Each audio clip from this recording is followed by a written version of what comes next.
খুব expert hand ছাড়া এরকম এবং সে যদি অভিজ্ঞ না হয় এই জায়গা দিয়ে গুলি করতে পারে না। হাদি ভাইয়ের বুলেটটা রাইট সাইড দিয়ে ঢুকে গিয়ে বাম সাইড দিয়ে বের হয়ে গেছে, টেম্পোরাল রিজন দিয়ে। বুলেটের ফ্রেগমেন্ট আমরা একটা কাভার শেল সেটা পেয়েছি অপারেশনের সময়, এবং একটা অংশ তার ব্রেন স্টেমের মধ্যে রয়ে গিয়েছে, এবং সেটা খুব বেশি বুলেট ফ্রেগমেন্ট হয়ে একটা অংশ বাইরে গিয়েছে এবং একটা অংশ ব্রেন স্টেমে রয়ে গেছে, এবং একটা শেল বুলেটের কাভার আমরা অপারেশনের সময় বের করতে পেরেছি। প্রথমে শুরুতে যেরকম নরেট বেশি মাত্রায় পাচ্ছিল, এখন সেটা কমিয়ে আসছে এবং অল্প পরিমাণ নরেটে সে রেসপন্স করছে, এবং তার পালস এবং বিপি এখন পর্যন্ত স্টেবল আছে। সম্মানিত সাংবাদিকবৃন্দ এবং প্রিয় দেশবাসী, আমি ডক্টর মোহাম্মদ আব্দুল আহাদ, ঢাকা মেডিকেল কলেজ ওসমান হাদির অপারেশন নিউরোসার্জিক্যাল টিমের একজন সদস্য এবং সদস্য সচিব ন্যাশনাল হেলথ অ্যালায়েন্স এনসিপির। আমি আজকে ওসমান হাদির যে মেডিকেল বোর্ড হয়েছে কিছুক্ষণ আগে, ওসমান হাদির শারীরিক কন্ডিশন নিয়ে একটু আপডেট বলতে চাই। যে তার যে শারীরিক পরিস্থিতি সেটা আশঙ্কাজনক যেরকম ছিল সেটা অপরিবর্তিত রয়েছে, এবং তার যে ব্রেইনে ইনজুরি ছিল আমরা ঢাকা মেডিকেল কলেজে অপারেশন করেছিলাম, এবং আজকে সকালে তার রিপিট সিটি স্ক্যান হয়েছে, এবং সিটি স্ক্যানে আমরা দেখেছি যে তার ব্রেনের যে কন্ডিশনটা সেটা অপরিবর্তিত রয়েছে, এবং সেই পরিস্থিতি যে ব্রেনের স্টেমে যে ইনজুরিটা ছিল সেটা মারাত্মকভাবে ক্ষতিগ্রস্ত হয়েছে, এবং ব্রেনে ইস্কেমিয়া আমরা দেখেছি যে অক্সিজেন স্বল্পতা যেটা আমরা লক্ষ্য করেছিলাম সেটা আরও প্রমিনেন্ট হয়েছে, এবং ব্রেনের যে বিভিন্ন জায়গাতে তার ম্যাসিভ ব্লাড ট্রান্সফিউশনের জন্য 6 ব্যাগ ব্লাড এবং 5 ব্যাগ ফ্রেশ ফ্রোজেন প্লাজমা পেয়েছে। সেটার ইফেক্টে ডিসেমিনেটেড ইন্টারভাস্কুলার যে কোয়াগুলেশন হয়েছিল সেটা এখন ম্যানেজেবল কন্ডিশনে আছে, কিন্তু সেটার কারণে ব্রেনের যে বিভিন্ন জায়গাগুলোতে সেগুলোতে রক্তগুলো জমাট বেঁধে আছে বলে আমরা সিটি স্ক্যানে দেখেছি, এবং যে পাশে অপারেশন হয়েছে সেই পাশে ব্রেনটা একটু চাপ দিয়ে ওই পাশে ঠেলে দিচ্ছে, এরকম করে আমরা পরিলক্ষিত করেছি। এবং ব্রেনের পাশাপাশি তার কিডনি অপারেশনের মধ্যে এবং অপারেশনের আগে খুব ফাংশনিং ছিল না, সেটা ফিরে এসেছে, এবং সেটার ইউরিন আউটপুট এখনও কন্টিনিউ আছে, এবং 4 লিটার ইউরিন আউটপুট, সেই হিসেবে ফ্লুইড ব্যালেন্স থেকে শুরু করে তার নর্মাল কিডনি ফাংশনিং চলছে, এবং লাইফ সাপোর্টে তার ফুসফুসের যে কন্ডিশন ছিল সেটা অপরিবর্তিত রয়েছে। ড্রেনে কিছু কালেকশন থাকার কারণে ড্রেন টিউবটাও অপরিবর্তিতভাবে রাখা হয়েছে, এবং তার যে আদার অর্গানগুলো সেগুলো লাইফ সাপোর্টের মধ্যে দিয়ে কন্টিনিউ করা হচ্ছে।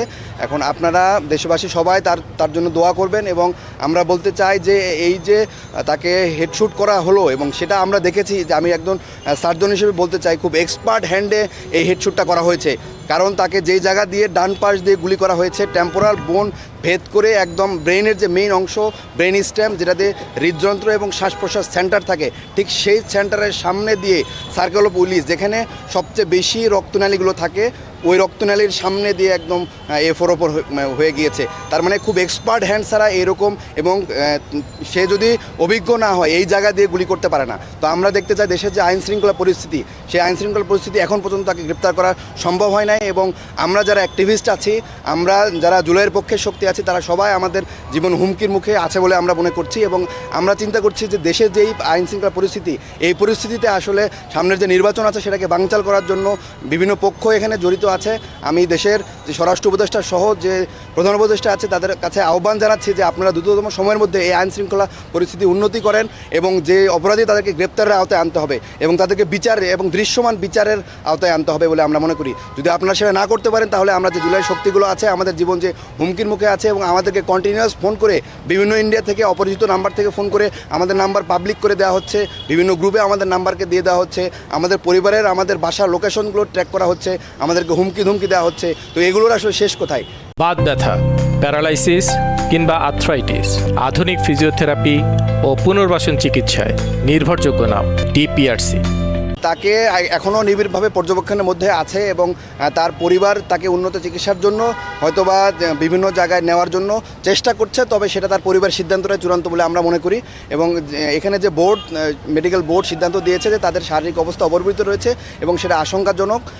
গত 2 দিন যেরকম ছিল ঠিক ওই রকমভাবে আছে। যে তার সিঙ্গাপুর এবং থাইল্যান্ডের যে হসপিটালগুলোতে তাকে কেস সামারি তার পরিবার পাঠিয়েছে, এবং ওই হসপিটালের সাথে হয়তো কথা বলে হসপিটাল একসেপ্ট করতে পারে, তার পরিবার সিদ্ধান্ত নেবে তখন যে আসলে কোন হসপিটালে তাকে নেওয়া যেতে পারে। তবে এটা তার পরিবারের সিদ্ধান্তটা চূড়ান্ত বলে আমরা মনে করি।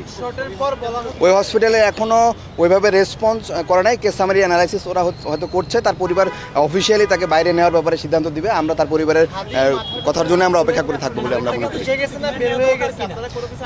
জি, হাদি ভাইয়ের বুলেটটা রাইট সাইড দিয়ে ঢুকে গিয়ে বাম সাইড দিয়ে বের হয়ে গেছে, টেম্পোরাল রিজন দিয়ে।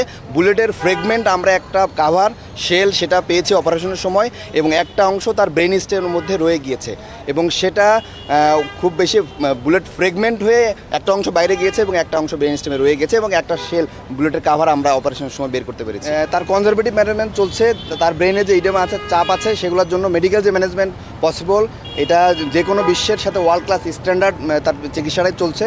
তো সেটা কনজারভেটিভ ম্যানেজমেন্টে চলছে এবং ফার্দার কোনো সার্জারি লাগবে না বলে আমরা মনে করি। তারপরে যদি বোর্ড মনে করে যে না নেক্সট কোনো প্রসিডিউরে যেতে হবে, তাহলে সেই বোর্ডের সিদ্ধান্ত অনুসারে সেই প্রসিডিউরে যা পসিবল হবে। জিসিএস তার এখনও 3, আর E1 VT M1 আমরা মেডিকেলের ভাষায় বলি। তো জিসিএস যেরকম অপারেশনের আগে ছিল, অপারেশনের সময় যেরকম ছিল, ঠিক এখনও ওই পর্যায়ে আছে। আসলে আমরা রিস্ক বেনিফিট চিন্তা করি। যে জায়গায় গুলিটা আটকায় আছে সেটা খুবই ডিপ সিটেড, এবং ওইখানে একদম ব্রেনের যে রক্তনালীগুলো আছে, ঠিক রক্তনালীর সামনে অনেকগুলো রক্তনালী, সেখানে একসাথে সার্কেল অফ উইলিস বলি আমরা, সেখানে আটকায় আছে। তো আমরা মনে করি যে ব্রেনের যে আমরা অপারেশনটা করেছি, মূলত ব্রেনটাকে স্পেস দেওয়ার জন্য অপারেশনটা করেছি। মাথার হাড্ডির যে খুলিটা বাম পাশ, এই বাম পাশের খুলিটা আমরা কেটে ব্রেনকে একটা স্পেস দিয়েছি। এই যে ব্রেনে ইডেমার কারণে সোয়েলিং হচ্ছে, ব্রেন তো একটা শক্ত কাভারিং বোনের মধ্যে ফিক্স থাকে, যদি স্পেস না পায় তখন ব্রেনের বিভিন্ন অন্যান্য অঙ্গগুলোকে চাপ দেয়। ওই স্পেস ক্রিয়েট করার জন্য মূলত বাম পাশের হাড্ডিটাকে খুলে দেওয়া হয়েছে, একটা স্পেস ক্রিয়েট হচ্ছে, ব্রেনটা এক্সপ্যান্ড করতে পারছে। আসলে ব্রেনের গিয়ে রক্ত বা বুলেট নিয়ে আসার জন্য মূলত অপারেশন করা হয় না, ব্রেনকে স্পেস দেওয়ার জন্য মূলত অপারেশনটা করা হয়েছে। তার কার্ডিয়াক অ্যারেস্ট যখন আমরা প্রথমে ওসেকে রিসিভ করি, তখন প্রায় 2:20 বা 2:30 মতো বাজে, তখনই সে কার্ডিয়াক অ্যারেস্ট হিসেবে আমাদের এখানে আসে।